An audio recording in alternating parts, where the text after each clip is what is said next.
우리는 모두 죽는다는 사실을 피해왔습니다. 정확히 언제 죽을지는 알 수 없지만 죽음을 앞둔 며칠 전 어느 날 당신의 심장은 펌프질을 멈추고 손가락 말단까지 피를 보내는 일을 그만둡니다. 머릿속, 허파, 그리고 신체의 가장 핵심인 심장과 간, 발가락의 피도 걷어들입니다. 그래서 당신의 발은 차가워지죠. 호흡이 잦아들고 감각이 사라지고 신체가 생명에게 작별을 고하는 과정을 시작합니다. 나중에 의사가 사망 진단서를 끊을 때가 되면 마치 당신의 죽음은 엄격하게 정해진 흐름에 따라 진행된 듯 보입니다. 하지만 그건 전혀 사실이 아닙니다. 죽어간다는 것은 매우 역동적인 과정이에요. 당신의 삶만큼이나 특별하게 당신만의 방식으로 죽는 거죠. 누구나 이 과정을 개인적이고도 단 한 번뿐인 방식으로 겪게 됩니다. 당신은 사람들이 달라지기 시작했다고 느낍니다. 모두 당신과 자연스럽게 교류하는 법을 까먹은 듯합니다. 피하려는 사람도 있는 것 같습니다. 그들에게 너무 버거운 일이 되어버려서 도울 방법을 몰라서 그런 겁니다. 당신이라면 누군가 자신을 찾아와 주었으면 좋겠다고 생각해서 자꾸만 당신을 찾아오는 사람도 있습니다. 이 모든 이는 이제 보호막이 될 수 없습니다. 이 문제는 정말 오로지 당신을 둘러싼 문제입니다. 당신은 3가지 유형의 말을 듣게 될 것입니다. 죽음에 임박한 사람들이 듣는 말 중 대부분은 3가지 패턴 중 하나입니다. 첫째, 과소평가하기입니다. 그 지혜들 속에는 단 하나의 교훈이 들어있습니다. 너무 심각하게 생각하지 말기입니다. 두 번째는 스승 스타일로 교훈 주기입니다. 이들은 당신의 병을 귀중한 경험으로 일종의 생존 훈련으로 육체 외에 정신과 영혼을 위한 훈육으로 보는 겁니다. 모든 것에는 깊은 뜻이 있나니 이제 좀 그것을 깨달으라는 식이죠. 3번째는 해법 제시입니다. 당신을 구할 수 있는 길을 예견하고 당신의 병을 고칠 요법을 안다고 주장합니다. 마인드 컨트롤이나 기도문 같은 게 당신을 낫게 해줄 거라면서 만약 그걸 시도하지 않으면 애석한 일이 될 테고 치유는 오직 당신의 마음가짐에 달려있으니 결코 굴복해서는 안 된다고 말합니다. 죽음이 임박한 환자들 중에는 이런 순간에 건강한 사람들이 자신 위에 올라앉아 재판을 하는 것처럼 느껴진다고 말하는 사람들도 있습니다. 사실은 그것만으로도 대화의 방향이 죽음과 얼마나 관련이 없는 곳까지 와버렸는지를 짐작할 수 있습니다. 역설적인 현상이 아닌가요? 사실 죽음은 도처에 있잖아요. 매일 아침 신문에, 매일 저녁 TV 뉴스에, 하루 종일 인터넷에 있는데도 일상에서는 죽음을 거의 볼 수 없으니 말입니다. 사실 현대문화는 명명백백한 죽음을 의식으로부터 밀어냈습니다. 어떤 사람들은 나이가 50 혹은 60이 되어서 그들의 부모가 죽을 때에야 난생 처음 시신을 보기도 하니까요. 역사의 관점에서 보면 그건 변칙적인 현상입니다. 죽어가는 것과 죽음은 수천 년 넘게 감지 가능한 삶의 한 부분이었고 그것도 모든 연령대에서 일어나 있으니 말입니다. 하지만 이제 죽음은 무엇인가 추상적인 것이 돼버렸습니다. 현대에 들어와서 사람들은 죽음을 마치 미지의 우주처럼 대합니다. 죽음은 의심할 나위 없지만 내가 겪을 일은 절대 없다고 확신합니다. 그래서 많은 사람이 당신이 곧 죽을 거라는 사실에 그토록 부적절하게 행동하는 것입니다. 죽음은 이렇게 올 겁니다. 통증이 당신의 몸을 엄습합니다. 당신은 힘이 별로 없습니다. 전보다 더 자주 쉬어야 합니다. 삶과 이별을 천천히 시작하는 것입니다. 의학의 관점에서 보면 아직 죽음이 시작된 것은 아닙니다. 의사들의 말을 빌리면 치료할 수 없는 병에 걸렸고 이 상태가 계속되면 죽음에 이르는 상황일 뿐입니다. 하지만 죽음의 과정이 시작되려면 아직 남았습니다. 의술은 죽음을 단계별로 나눕니다. 경제적 단계, 마지막 단계, 죽어가는 과정을 파악하기 위한 노력인 거죠. 적어도 전문 용어로 말입니다. 경제적 단계란 죽음이 임박했다는 통고, 일상적 용어로 말하면 살 날이 얼마 안 남았다는 뜻입니다. 마지막 단계란 죽는 순간의 죽음 그 자체를 말합니다. 당신 삶의 종말, 마지막 날, 마지막 시간, 분, 초. 하지만 이 개념들은 너무 애매하게 느껴집니다. 오히려 죽음은 몇 가지 변화들로 이루어져 있는 것처럼 보입니다. 당신은 그중 몇 가지만 경험하게 될지도 모릅니다. 어쩌면 모든 변화를 다 겪을 수도 있습니다. 어쩌면 며칠 안에 다 겪을 수도 있고 하룻밤 안에 모두 끝날지도 모릅니다. 당신은 어떤 문 뒤에 침대에 누워 있습니다. 그 문은 어느 도시의 어느 병원이든 비슷비슷한 복도에 있는 병실의 문입니다. 당신은 도대체 왜 여기 누워 있는 겁니까? 당신은 사실 죽음이 어느 날 당신을 몰래 데려갔으면 좋겠다고 희망했었잖아요. 하지만 그러기에 당신은 너무 복잡한 기계입니다. 세상 무엇보다 더 복잡합니다. 당신 몸에는 200개가 넘는 뼈가 있고 600개가 넘는 근육이 있어서 몸의 움직임을 조절합니다. 심장은 빨리 뛸 때는 1분에 100번도 넘게 뛰며 맥박이 몸 전체에 느껴질 정도의 압력으로 피를 온몸에 펌프질해 보냅니다.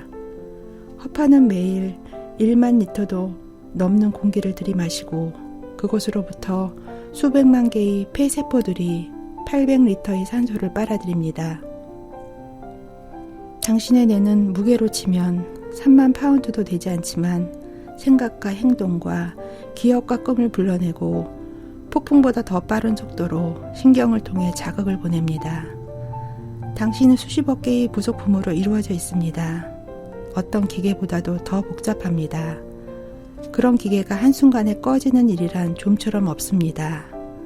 그 모든 것들은 언제나 단계적으로 천천히 꺼지기 마련입니다.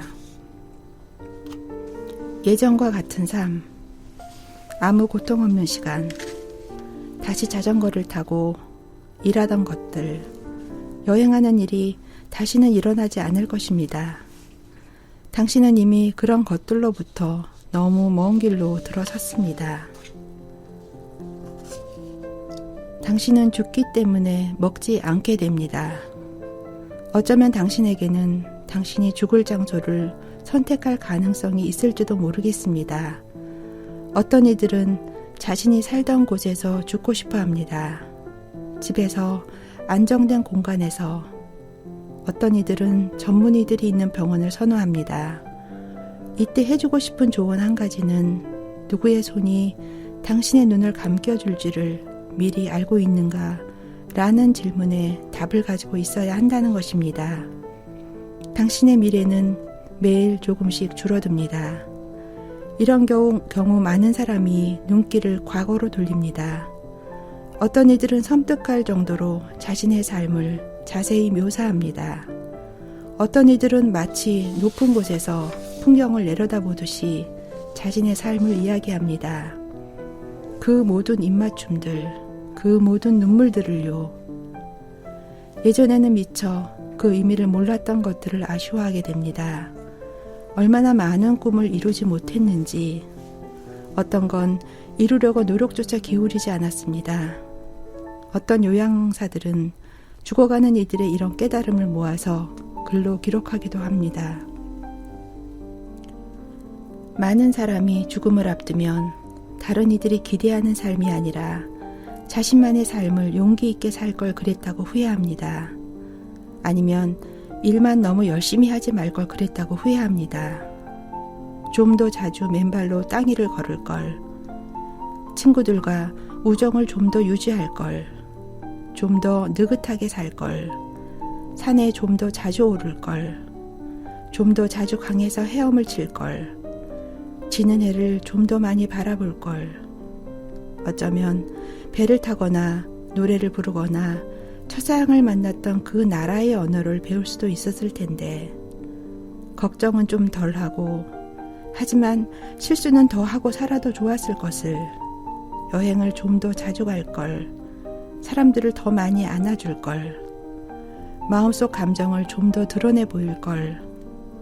언제나 그들 편을 들어줄걸. 살면서 좀 더 행복했어도 되었는데 하고 말이죠. 어떤 병원들은 죽어가는 사람들에게 자신의 삶을 생각해 볼 수 있게 해주는 질문을 던집니다. 무엇이 중요한가? 당신은 일생 동안 어느 때 제일 활력을 느꼈는가? 당신이 자랑스러워하는 것은 무엇인가? 무엇을 다하지 못했는가? 당신이 남기고 갈 사람들에 대해서 어떤 희망과 어떤 소원을 품고 있는가? 어떤 충고를 하고 싶은가? 당신에게서 무엇을 오래 기억했으면 좋겠는가? 사실 이제 죽어야 한다는 것을 자각한다는 건 별로 좋은 일은 아닙니다. 더 나쁜 것은 다 살지 않았는데도 이제 죽어야 한다는 것을 깨닫는 거겠지요.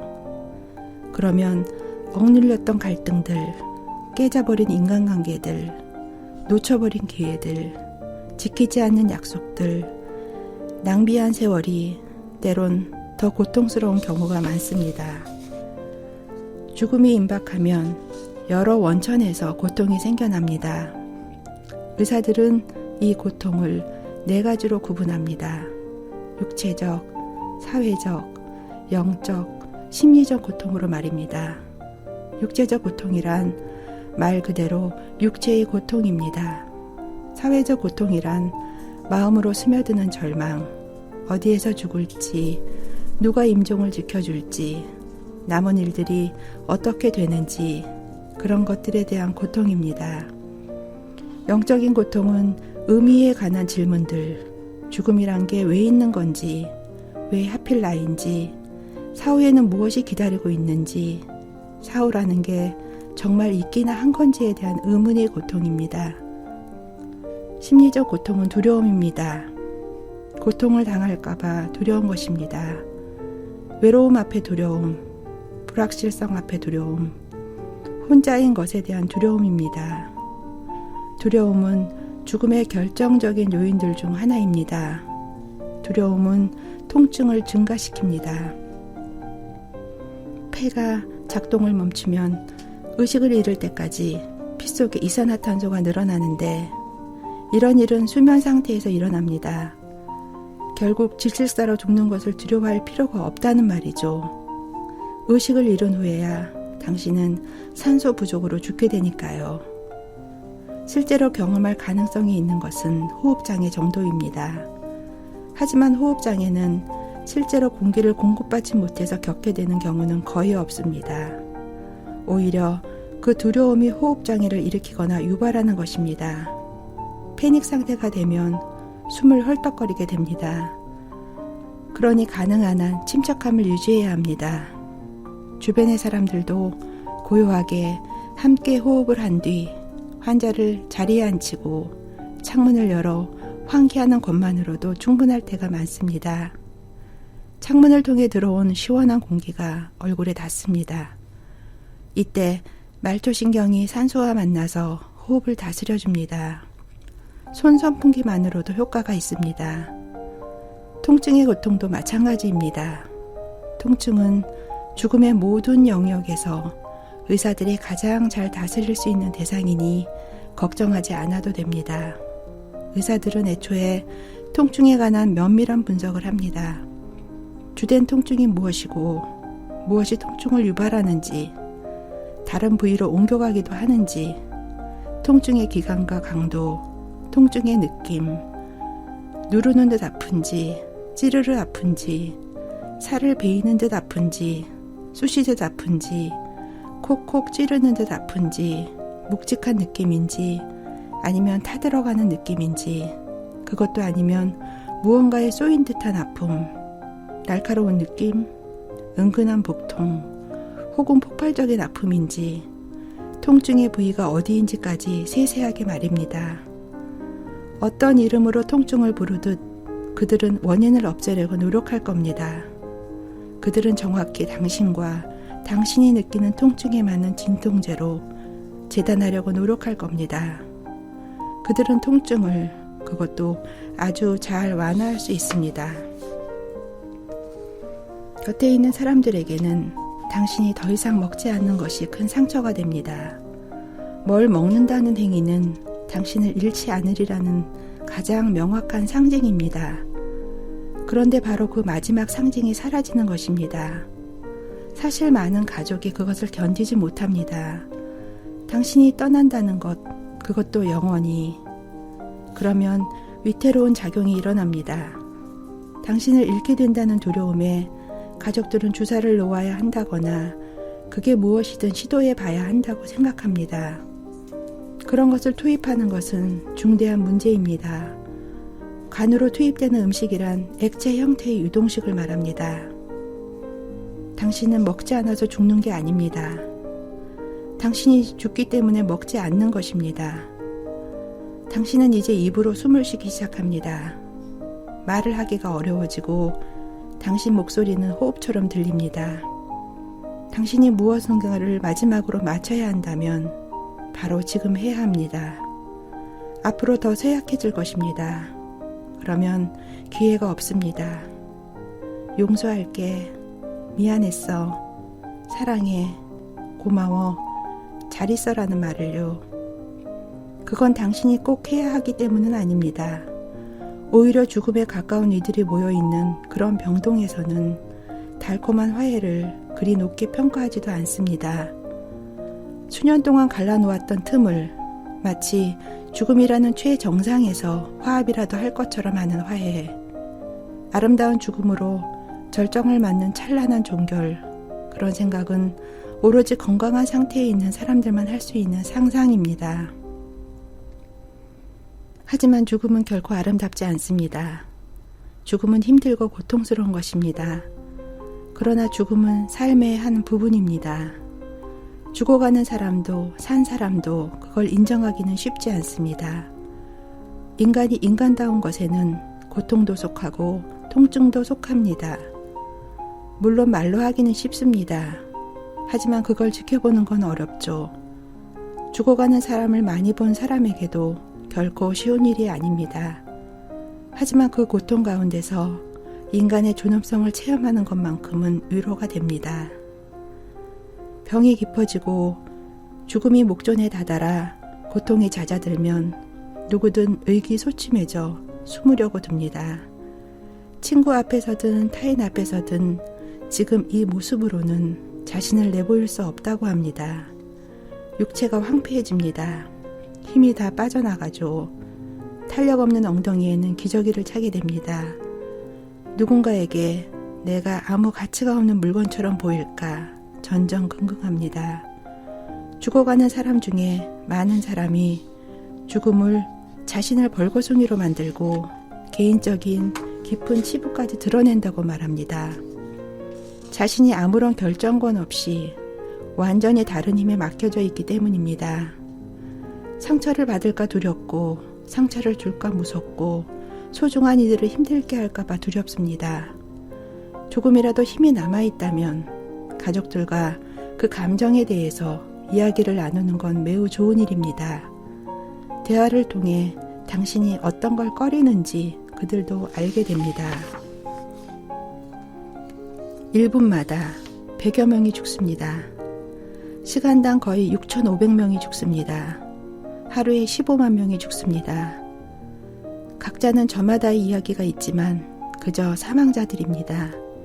누구나 홀로 죽는다는 것, 그의 죽음은 유일무이한 사건이라는 것, 이것이 바로 죽음의 역설입니다. 죽음이란 건 완전히 일상적인 과정이고 그래서 세상에 그보다 더 보편적인 현상도 없습니다. 탄생의 순간이 죽음의 순간에도 우연히 선택된 사람들과 함께 갑니다. 죽음 가운데 삶을 기리는 것은 쉬운 일이 아닙니다. 죽음 가운데 망자의 삶을 기리는 것은 쉬운 일이 아닙니다. 누군가 무엇을 위해 또는 어떤 목적을 위해 한 방향으로 곧장 나가기만 했던 인생의 길, 서로의 존재를 당연하게 여겼던 사랑하는 이들, 크고 작은 행운들, 그의 삶들, 어떨 때는 한 문장으로 족합니다. 어떨 때는 복잡하게 얽힌 하나의 추억으로도 충분합니다. 그러고 나면 환하고 명료하게 당신이 어떤 인간이었는지가 밝혀집니다. 당신이 얼마나 왜 중요한 존재였는지가 드러납니다. 나, 그리고 당신의 죽음. 인간이 죽으면 정확히 어떤 일이 일어나는가? 죽음은 언제 시작되는가? 죽음의 길은 어떤 경과로 진행되는가? 그리고 그 다음에는 무슨 일이 일어나는가? 그래서 저는 죽음을 찾아 나섰고 죽음 이후에 관한 질문을 던졌습니다. 처음에는 대체 의학 의사들에게 대답을 부탁했습니다. 저는 하나의 기계나 언어를 탐구하듯 죽음을 탐구하고 싶다는 꿈이 이루어질 수 없음을 빠르게 깨달았습니다. 그러기에 죽음은 너무나 복잡하고 죽음의 경과는 개인마다 모두 다르다는 것을요. 저는 질문을 던졌죠. 이 장애를 어떻게 허물지, 적어도 산문으로 내가 죽어가는 것을 묘사하려고 노력한다면 나는 이것이 누구에게나 해당되는 일임을 확실히 해야 한다. 이 책을 읽는 모든 독자에게도 언젠간 일어날 일임을 말이다.